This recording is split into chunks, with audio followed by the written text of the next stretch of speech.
Die skrif in konteks, deel 3. Die ewige verbond en wat word beskou as die heilige verbond. Ons het in deel 2 gesien dat Jahwe die aarde 7voudig gaan tugtig weens hulle sondes en dat die engele in Openbaring 15 die laaste 7 plaae bring en die lied van Moshe sing, as 'n getuie teen die mensdom. En let wel, die lied van Moshe is in Jahwe se wet aangeteken. En Jahwe het ons al in Levitikus 26 gewaarsku dat hy ons 7voudig gaan tugtig weens ons sondes. En in Deuteronomium 31 vers 21 sien ons, word die lied opgeskryf as 'n getuie teen die volk. En in vers 26 was die wetboek aan die kant van die verbondsark geplaas, let wel as 'n getuie teen die volk.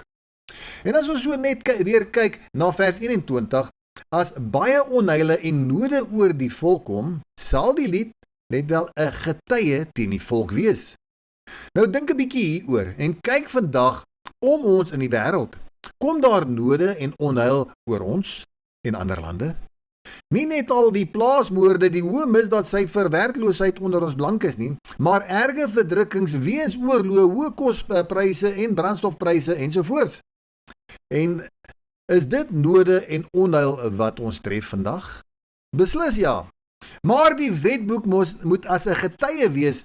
Maar nee, my pastoor het gesê, ons lewe nou net onder die Nuwe Testament en ons is nie meer onder die Ou Testament nie en nog minder ook onder die wet.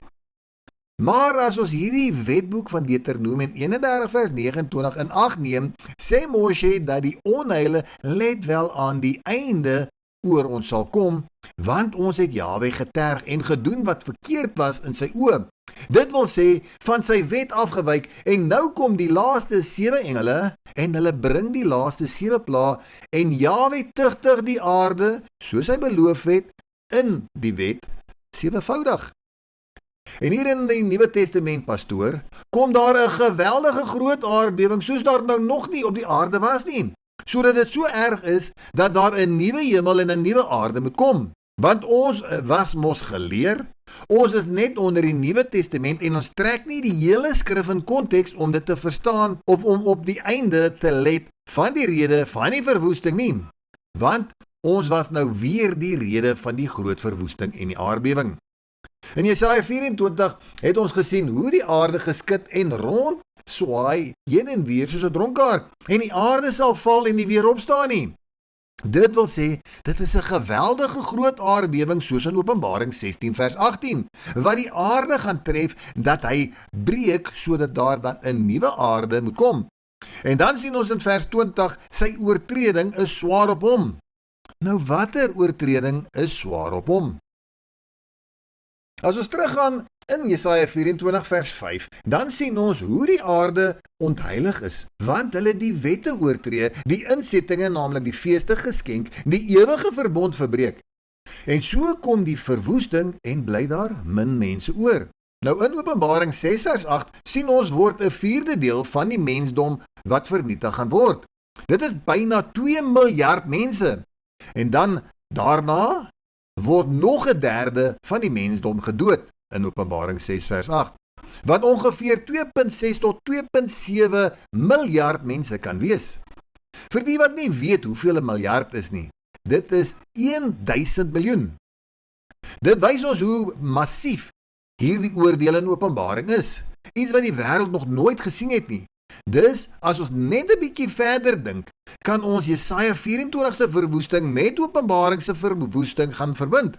En so sal daar min mense wees wat oorbly deur hierdie engele met die laaste 7 plaae.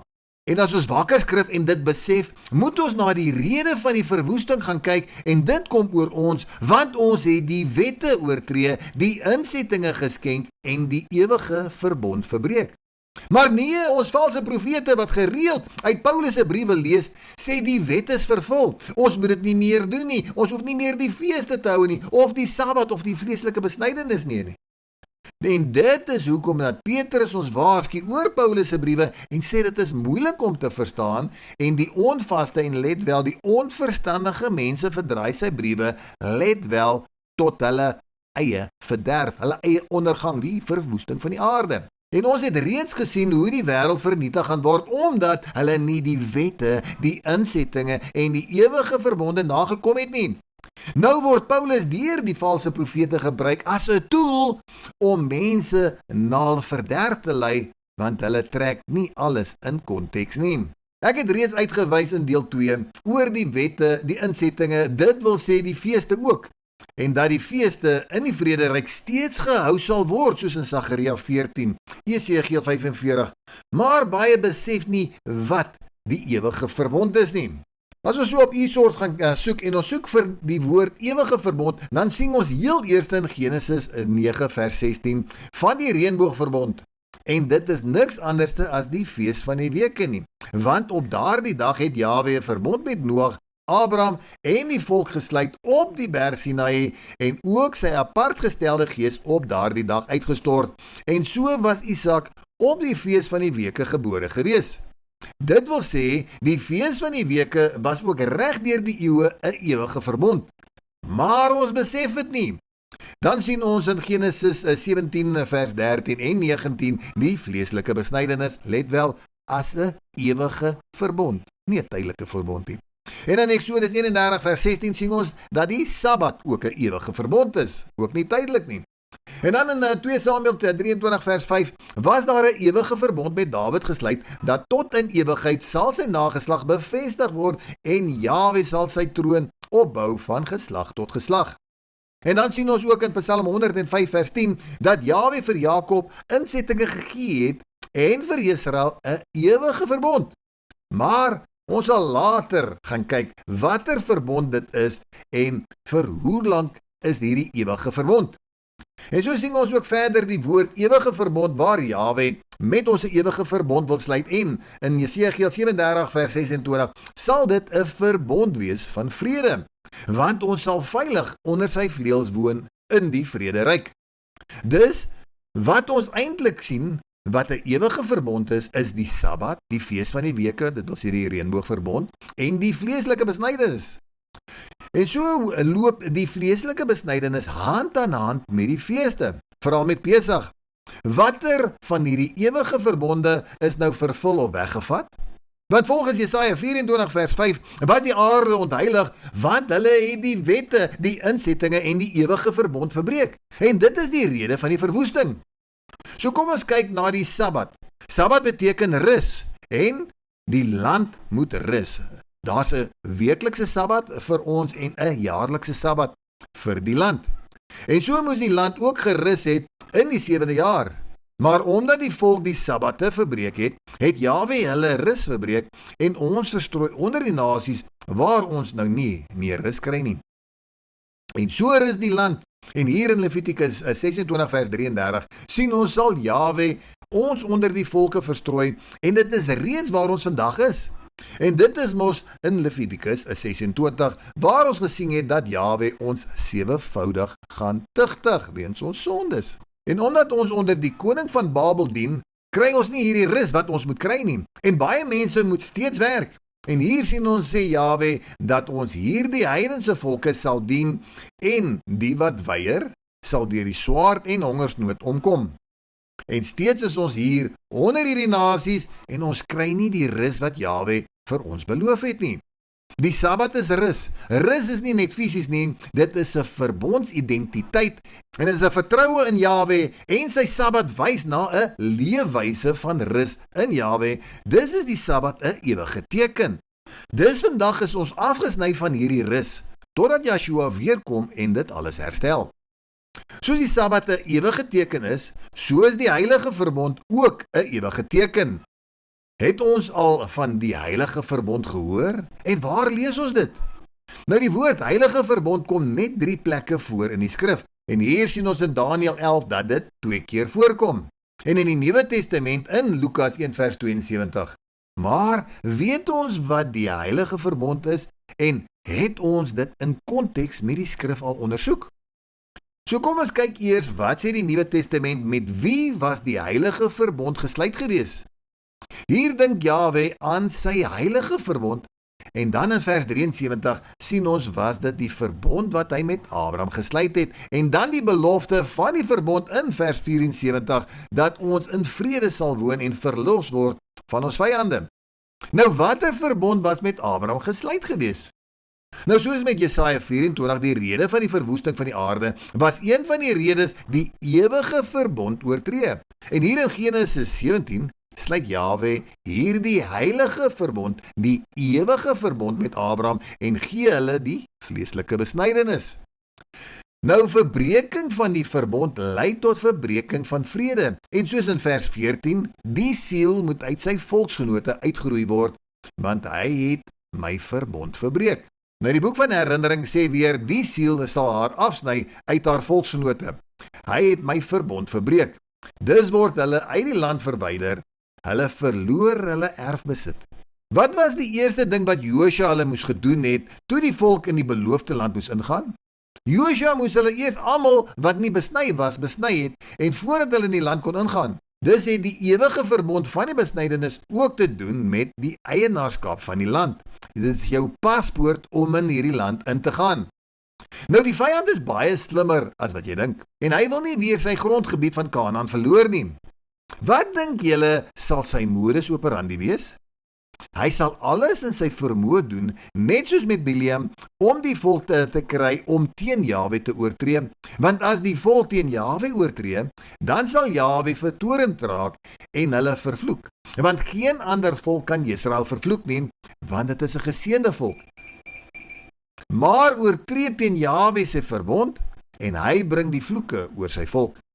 Nou kom ons kyk waar lees ons nog van die heilige verbond en wat die vyand gaan doen dat die volk afkeerig gaan wees teenoor Jahwe. Daniël 11 vers 30.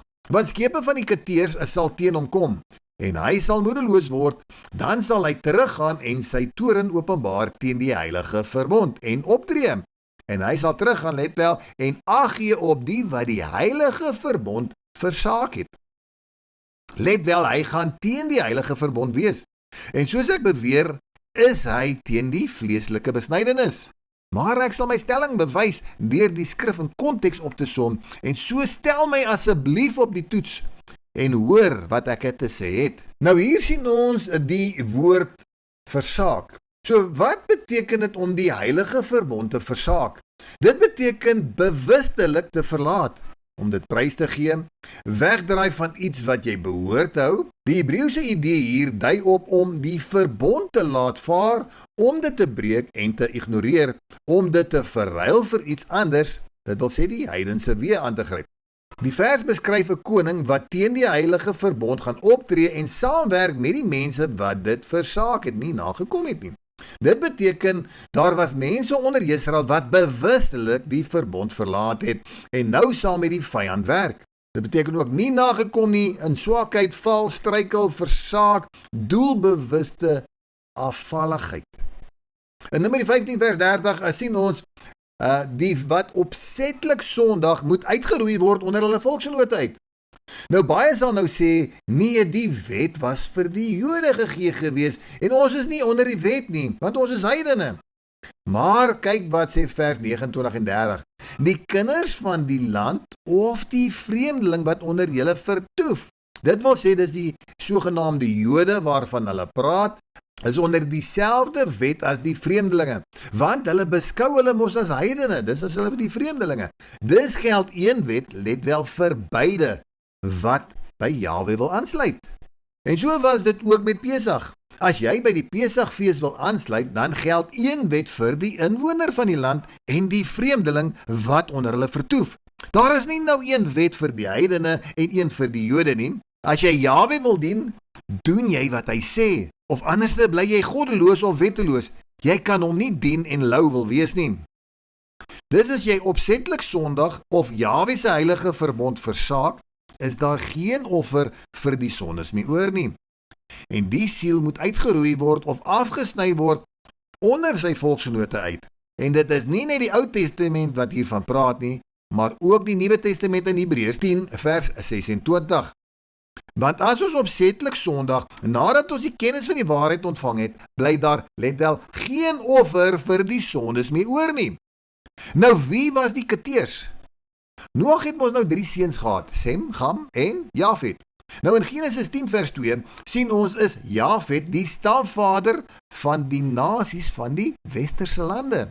Dis is Javan gelyk aan deel van Jafet se geslagslyn. Javan is die vader van die Grieke volgens Genesis 10 vers 4. En die seuns van Javan, Elisa en Tarsis, die Keteers en die Dodaniete. Dus Javan se geslag was die Griekse wêreld. Sy nageslag sluit in die Keteers. Die Keteers was seevolke in Jeremia 2 vers 10. Naamlik, gaan oor na die eilande, let wel die eilande van die Keteers. Dit wys, hulle is eilande westerse seevolke, verbind met Griekse gebiede soos Cyprus. En omdat hulle seevolke is, waarin spesialiseer hulle? In Jesegiel 27 vers 6 sien ons word die Keteers verbind met skeepsbou en handel deurdat hulle op eilande gewoon het en die hout gebruik om roeispane te maak. Dis was hulle sterk seevaders en hulle het met skepe gereis. Dus is dit die Grieke, die Keteers waaroor Daniel geprofeteer het in Daniel 11 vers 30. En hulle kom en tree teen Israel op en raak vriende met die Israeliete, wat hulle rug doelbewus draai teen die heilige verbond. Dus as jy jou rug draai teen die heilige verbond, is jy 'n vriend van die wêreld. Dus neem die in ag, dat die Grieke kom met skepe om die land van Israel te verower en teen die heilige verbond gaan wees. Nou gaan ons kyk, wat gaan hulle nou nog doen? Daniel 11 vers 31.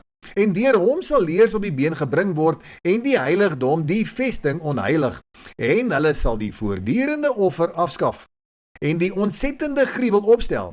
En die wat goddeloos handel, let wel teen die verbond, sal hy met vleiery afvallig maak. Maar die volk wat hulle Elohim ken, sal vashou en optree. Let wel wat hierdie vyand gaan doen. Hy sal die voortdurende offer afskaf en die ontsettende gruwel opstel. Soos ek in deel 1 van die reeks gesê het, die vyand het slagoffer en spysoffer laat ophou, en so ook hier het die voortdurende offer het hy dit afgeskaf. En so sal hy ook goddeloos teen die verbond handel, maar die wat vashou aan hulle geloof sal opstaan vir hulle geloof en optree.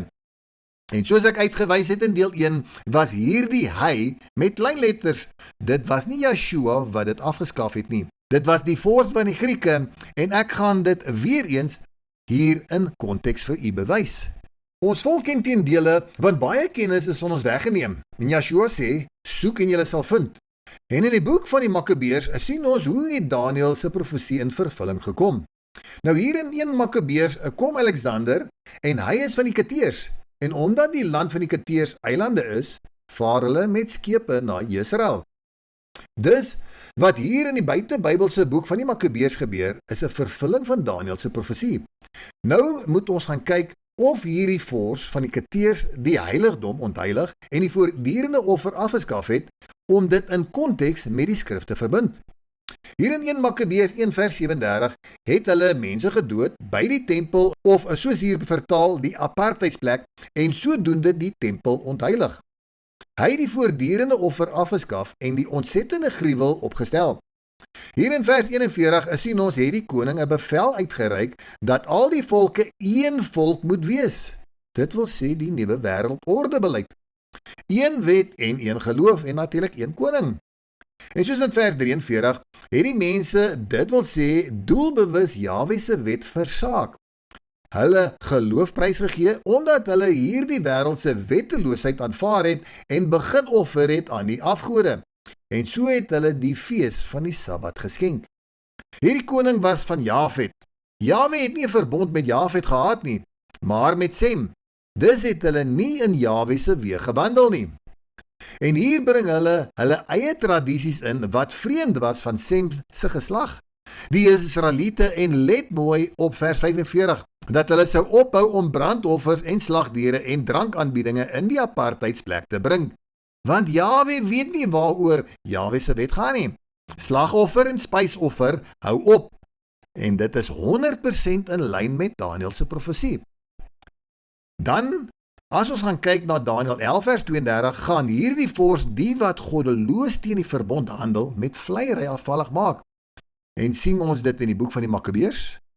Beslis ja. Ons lees in 1 Makkabeërs 1 vers 11.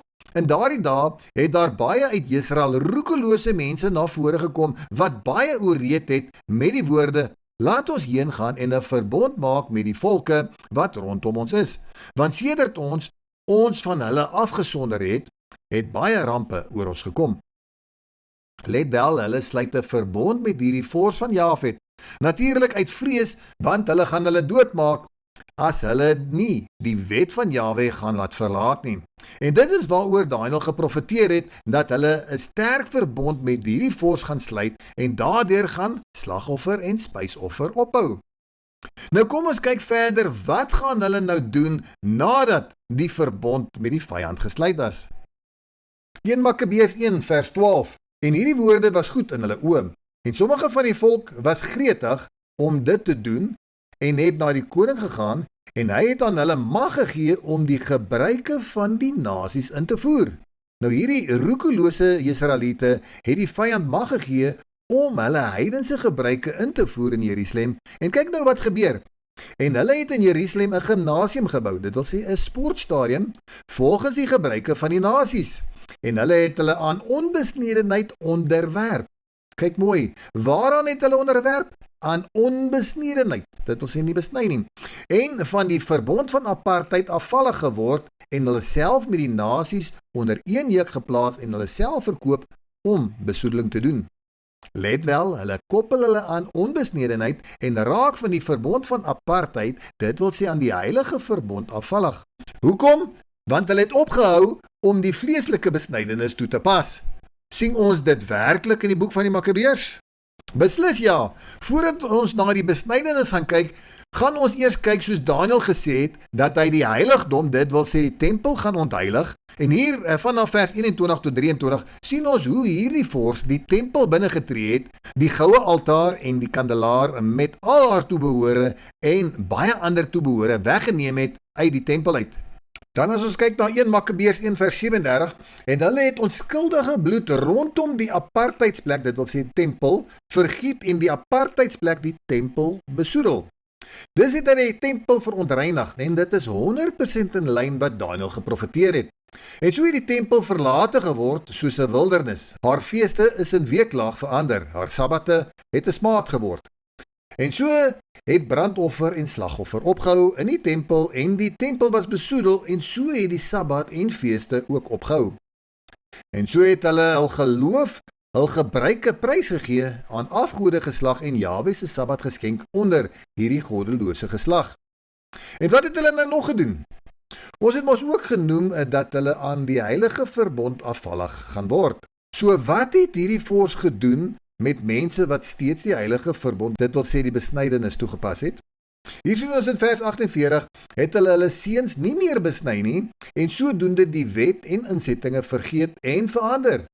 As hulle dit nie gedoen het nie, moes hulle sterwe.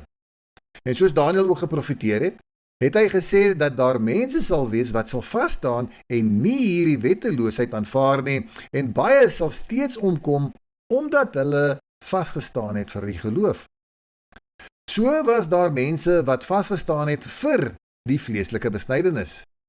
So, was daar mense wat vasgestaan het vir die vleeslike besnydenis? Ja, hier het moeders steeds hulle kinders besny, en so was hulle gedood. Hulle het hulle babietjies om hulle nekke gehang en hulle families doodgemaak, tesame met diegene wat die besnydenis waargeneem het. Maar steeds het baie vasgestaan en nie van die heilige verbond afgewyk nie. En soos Daniël gesê het, was daar mense gewees wat opgetree het en steeds die heilige verbond nagekom het. En kyk hoe het Matthias en sy vriende opgetree. 1 Makabeërs 24 vers 5. En Matthias en sy vriende het rondgegaan en die altare afgebreek. En die onbesnede kinders, sowel as hulle wat binne die grense van Jerusalem gevind het, met geweld besny. Dis het hulle hierdie wettelooses onder die Israeliete met geweld besny, sodat die heilige verbond steeds nagekom moet word. En so was hulle yveraars vir Jahwe se verbond en wet, en hulle het nie onder die juk van hierdie nasies geplaas nie, en het ook nie van Jahwe se wet en ewige verbond afgewyk nie. Is jy werklik 'n yveraar vir Jahwe se wet en sy heilige verbond? Of is alles nou deur die vors van die Grieke of die Romeine nou ontbind, dit wil sê vervul? Ja, hulle het Daniël se profesie vervul. Is jy deel van hierdie wêreld of in verbond met Jahwe? Dink maar mooi hieroor. Besef julle nou al dat Daniël oor die tydperk van die Makabeërs geprofeteer het. Maar daar is nog meer, veral ten opsigte van die heilige verbond. En ongelukkig raak hierdie studiestuk nou baie lank en daar is nog baie meer inligting ten opsigte van die Heilige Verbond wat ek graag in detail met julle wil bespreek. En dit sal ek in deel 4 doen. Bly asseblief ingeskakel en soos ek gesê het, toets my asseblief oor alles wat ek sê, of dit die waarheid is en toets dit met die hele skrif in konteks. Mag jy 'n geseënde dag hê. Shalom.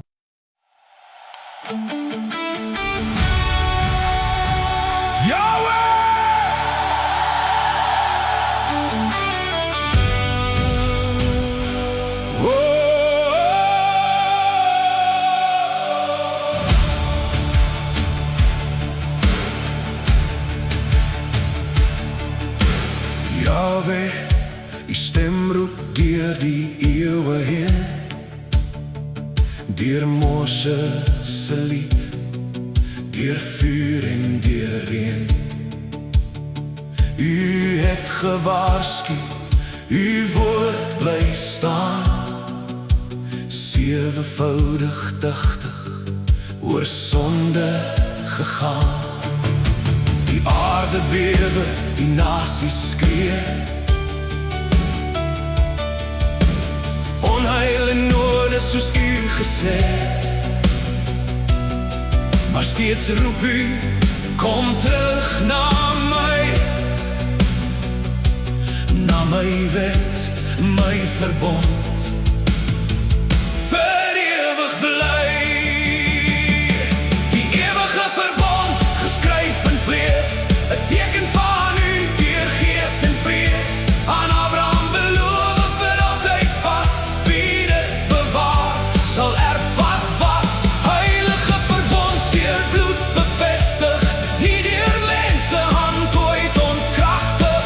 Ons staan vas, ons wyk nie af, Yahweh, uw woord bly ons stap.